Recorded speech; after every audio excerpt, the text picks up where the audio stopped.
This is FNN where you get facts, not nonsense. All right, so FNN March Madness preview and predictions. Tournament will start on Thursday afternoon. It'll run for a couple of weeks. So let's get straight into it. All right, so the East region. You can see my predictions from my bracket filled out. This is the first round of the East. I think is very predictable. It's far and away probably the best talent conference. You obviously got the number 1 seed UConn, Iowa State, who are really good. Illinois were great this year. Florida Atlantic, who I thought were massively underseeded, and they made the Final Four last year, retained a lot of starters, and I really think they could go to the Final Four if UConn was in their way, and I think that they should have been a much higher seed. They've taken up BYU. If they hit the 3-baller on fire, I think that they are going to end up hitting those 3 balls against Illinois. That's why they're going to get through on the 3 seed. As I said, it's just such a good division. SDSU, a final team from last year. We'll see a final rematch from the Sweet 16. I expect UConn to go through there.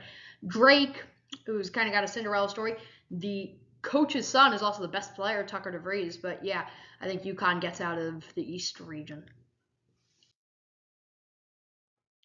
All right, the West region, a bit more unpredictable. Now, I am very bullish on 5 seeds, and I always have, and I especially think the 5 seeds this year are just not good, not well picked. So obviously, UNC going through against the winner of a Force 4 game between Howard and Ragnar. March Madness technically starts tonight, so I'll be watching.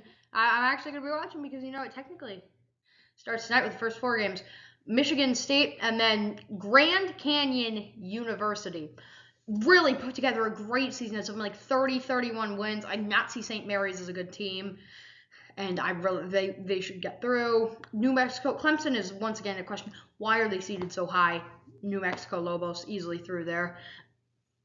Dayton, I think, could be a sleeper team. Maybe could put it on Arizona, who I do not personally think are the strongest 2 seed in the bracket. And I think Baylor would get through there, but once again, UNC.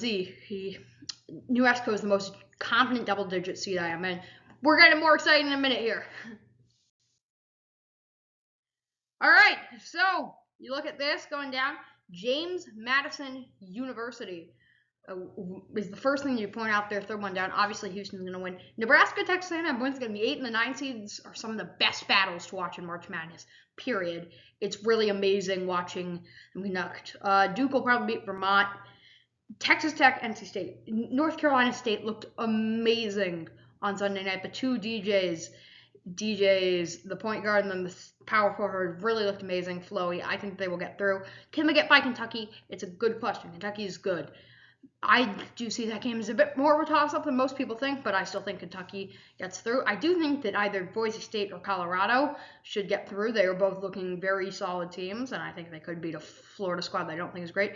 Then Marquette gets through twice, and I just think Marquette is really good.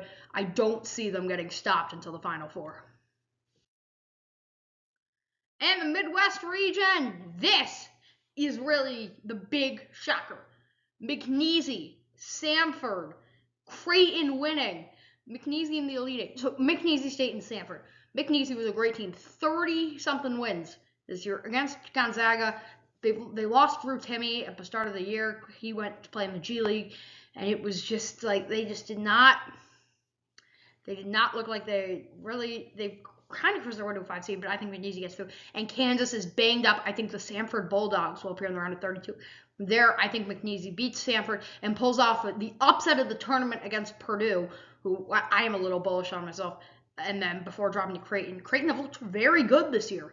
To be fair, they have really looked good. They went to the Elite Eight last year, even knocked off the Cinderella team last year, Princeton. So I really think that they are positioned to win this region. All right, so the Final Four, UConn, UNC, Marquette, Creighton. UConn and UNC. It's the number 1 overall seed against another number 1 seed. The main concern for UNC is how did they lose to what's now an 11 seed, a team that was not going to make the tournament on an at-large bid? Well, I honestly think NC State really wanted that. They won 4 games in 4 days. They were not giving up. UNC was tired, man, and they were ready. In the UConn-UNC game, my winner is University of North Carolina. And the second team here, Marquette and Creighton.